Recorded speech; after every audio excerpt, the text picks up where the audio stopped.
Okay. Hello. We are recording. It's like that one episode where we try to guess what the other person's saying. It's not that though. We're recording on the loudest day ever for some reason. Like everybody who has a loud motor on their car is like just sitting outside the window. And I'm pretty sure they're all Camrys. And then they drive down the road and they wreck and all these sirens go by. Yeah. Over and over and over again.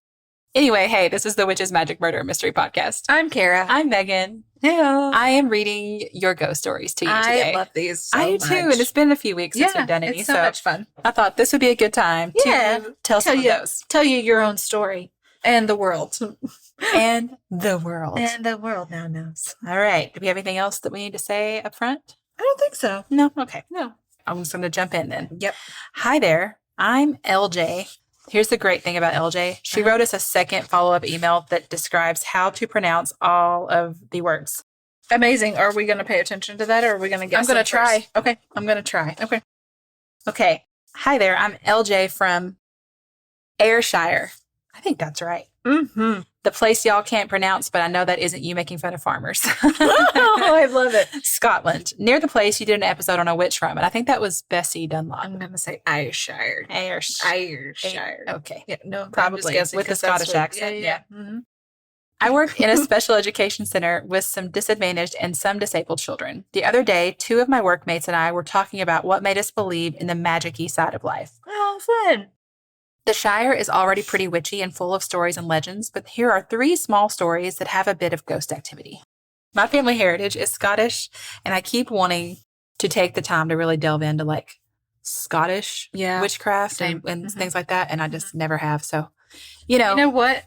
That can be our first tour. Scotland. Mm-hmm. Yeah, we'll put that on the manifestation list right there. Love it. Here's the first of her 3 small stories. I got a professional carpet cleaner in, and when she walked in my door, having never met me, she said, "There's a man at the top of the stairs." Oh. She went on to say she had a little bit of a gift, that the man had a protective energy over me. Then she said the spirits never speak to her, but he was gesturing for me, doing a silly pose like a strong man, kissing his big bicep. I got a funny feeling, as my grandfather used to be so proud of his physique, even in his old age. Oh, isn't that the sweetest? Pebble. The very next day, my aunt sent me a photograph, the last one that had been taken of my grandfather. He was flexing his bicep. Stop. So this carpet cleaner was a stranger who knew nothing about me, and she saw my pop-up, being nosy and seeing who was at my door to make sure I was all right. What? Isn't that the sweetest thing ever? It's the cutest thing ever. Oh, he's like, who's coming to see my granddaughter right now? Yeah, he's like, look at me. Okay, here's the next one. Mm-hmm. My colleague's daughter was starting a new school and was anxious, so her parents took her for a nice meal the night before. On the drive home, they saw an old lady with a wicker basket with 3 large leeks, which is not unusual in a place that's made up of lots of farms, but odd at dusk, crossing the road. So the dad slowed down, didn't sound the horn, just waited on her to cross, so all 3 in the car had a chance to see this old lady slowly moving in front of them. They waved as she got to the other side, but when they turned back to continue waving, she was gone. Oh. Not in either field, not back on the road, gone. Mm. When JL took her child to school the next morning, she found her coat hook with their individual little pictures to help them identify theirs.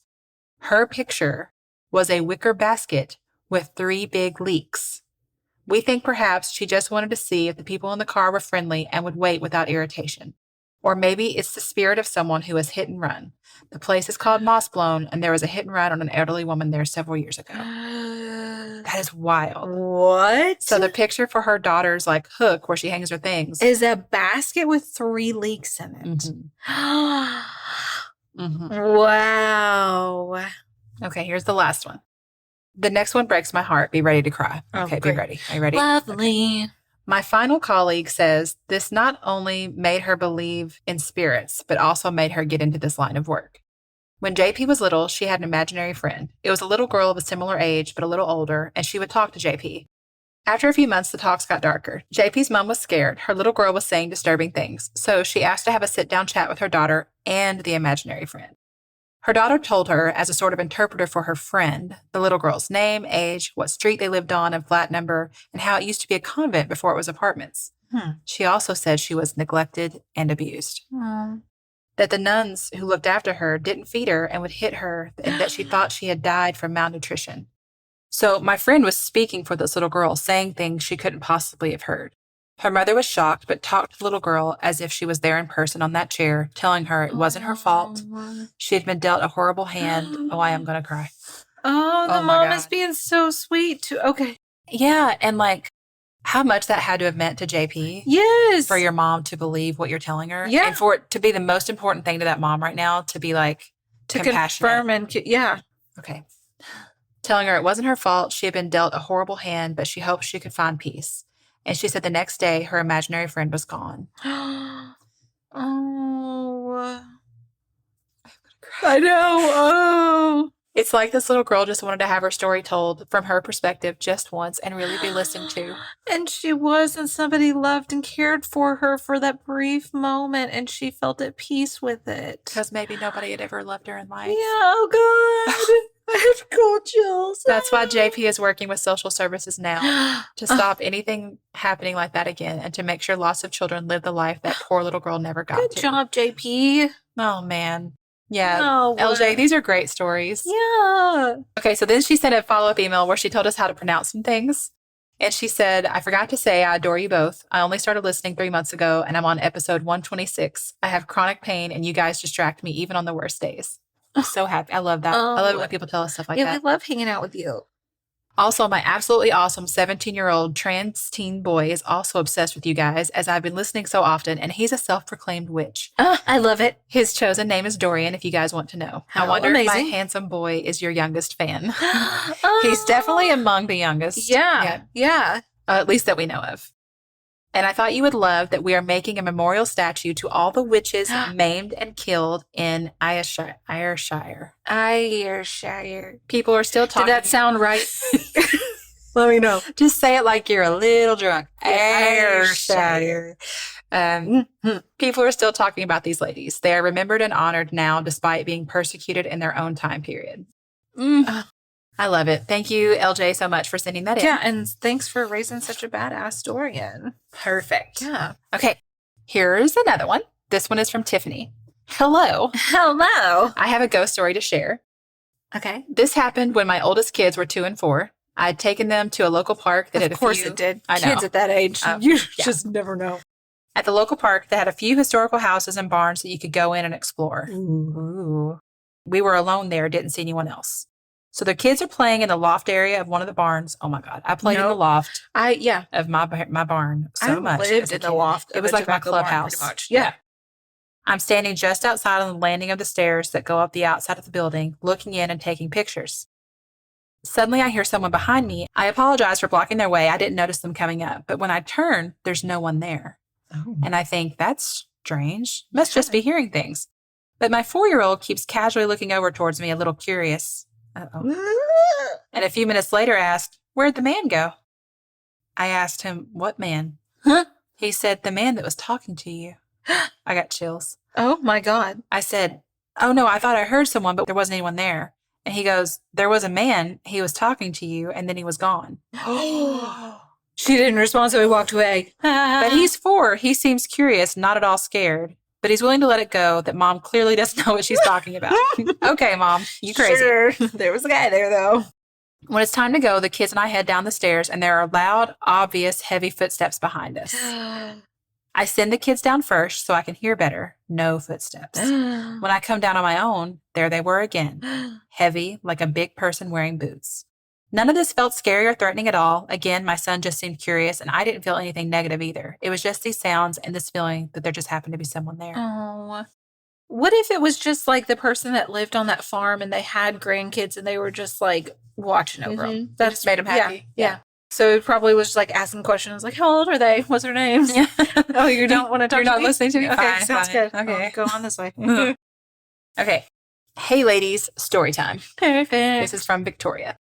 I've had a lot of odd experiences over the years. One of the first I can remember is the day I was playing in my bedroom in the middle of summer, and the temperature in my room suddenly dropped so much I could see my breath. Ooh. It didn't last long, but I remember it clear as day. Ooh. Isn't that weird? Like having those little just random things that sticks with you forever. Oh, yeah. You know? The second story involves my daughter. My now ex-husband and I were sitting in our living room one night watching TV after we'd put our kids to bed. They'd been asleep about an hour when I saw a child-sized shadow of someone walk down the hallway and turn into the kitchen. The layout of the house is the living room and kitchen are side by side, but there's a dividing wall so you can't see into the kitchen. Okay. The living room lights were off, but kitchen lights were on, so it cast a little light down the hallway towards the bedrooms. I told my then husband one of the kids was up because he didn't see it, and I called both their names to see who it was, but no one answered. So I got up and went to look in the kitchen. No one was there. No. I told him, I swear I saw one of the kids get up and go in the kitchen. And then I asked if either of them wore a white shirt to bed because I couldn't remember. And he was like, no. We checked both bedrooms and both kids were out for the night. He didn't believe me, even though I explained it looked like a boy with short hair and a white shirt with a stripe in the middle. Oh. So I let it go. Okay. Then, Nope. 2 weeks later, There's none of that. No. we're at the kitchen table and I can't get my daughter to sit down. She stood up in her seat, staring into the living room. She's about 3 years old. I finally ask her what she's looking at, and she says to me, the boy in the striped shirt. I got chills again. Man, these stories. We hadn't brought this up since it happened, so the kids had never heard about They it. had no idea. My then husband looked at me with the wildest face of surprise, and all I could do was smile at him and say, told you so. We saw another figure walk down the hallway about a year later, but it was adult-sized. Oh. That one he did see too, and my son had 2 friends, boys, that would play with him in his room. He would have good conversations with them. Oh, I assume that chills. means boys who were not living. Yeah. Love you guys, don't change. Victoria Rose. Oh, I love that We name. won't. And it's such a pretty name. That's why I've read both her for first and sure last name. will It's so not. pretty. So this is a very short one that I'm going to end with today from Candace. Okay. My ghost story is short and kind of cute. Thought you guys would appreciate it. We always do. When I was younger, like pre-teenage, I was all capital letters obsessed with ghost hunting and absolutely in love with Zach Baggins. Have you seen those arms? I now need to look up Zach Baggins. I know, that's what I'm getting ready to Google. Kara's got a thing for arms, you guys. I do. Oh, it's the paranormal investigator guy with the dark hair. I actually have not seen his arms. Kara's going to join his OnlyFans. Oh, he does have good biceps. I concur. Okay, Kara approves. Well, I thought I was ready to start seeing ghosts, so I had prayed to have the ability. One night, I felt something delicately jump on my bed and start walking towards my head. No. My door was closed, so it wasn't one of my pets, but I knew it was my cat who had passed away after getting hit by a car. Oh, God. Yeah, because it had soft little footsteps and it was Yeah. walking to take over her pillow, because that's what cats do. Anakin was my best friend. Anakin! I know, that's the best name. And always looked out for me when I was a little girl. Oh, my gosh. I unfortunately became frightened and prayed that I wasn't ready, and the footsteps went away. Now working in the veterinary field, I catch glimpses of animals who aren't actually in there, and it makes me so happy. Oh, my gosh. Anyway, not super long or exciting, but I love this story. I love it too. Sweet. And then she said, love you guys so much. So much. Cute. Oh, God, I love that story. Oh, I had this cat from the time I was in 4th grade until I was a sophomore in Yeah. college. Her name was Nestle, and she Oh. was just my little shadow. She followed me everywhere. I loved her so much. She was the best. Oh. And now Charlie, I mean, you guys have probably seen, Yeah. I put Charlie on my social media a lot because he's just the sweetest cat Oh, ever. my gosh, yes. And he's taken to where he sleeps on my pillow right up next to my head at night now. Yeah. Which is not great for my sleep, but every time I wake up, I'm always like, oh, I feel so loved. Yeah. Just go back to sleep. Sophie's cat, Zero, likes to snuggle with her when she sleeps, but Zero sprawls across. You know how cats do? Front legs out, back legs out, sprawls across her neck. So Sophie will wake up and be like, Zero is the prettiest cat. she's so She has cute. really long hair. Mm-hmm. Charlie's a short-haired cat, but he'll just lay up there and I'll reach my hand up and like scratch his head and he'll purr. He's the Aw. sweetest. Okay, you guys, thanks so much for sending this Yeah. in. If And- we haven't gotten to yours yet, don't worry. We've got a That's- stack of them. We're Literally just- what I was about to say. Yeah. We just are pacing ourselves. Yeah, I hate to, I like to get into other stories too Yeah. and just every now and then throw some of these in. It's nice. Yeah, we love it. Okay. We love you all. So much. Goodbye. Goodbye.